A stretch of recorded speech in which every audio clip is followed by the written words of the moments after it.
يطعمون الطعام على حبه مسكينا ويتيما وأسيرا إنما نطعمكم لوجه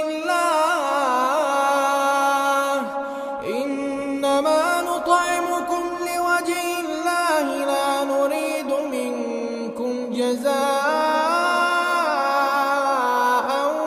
ولا شكورا إنا نخاف من ربنا يوما عبوسا قمطريرا فوقاهم الله شر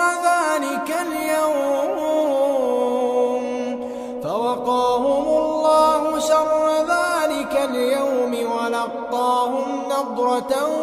وسرورا وجزاهم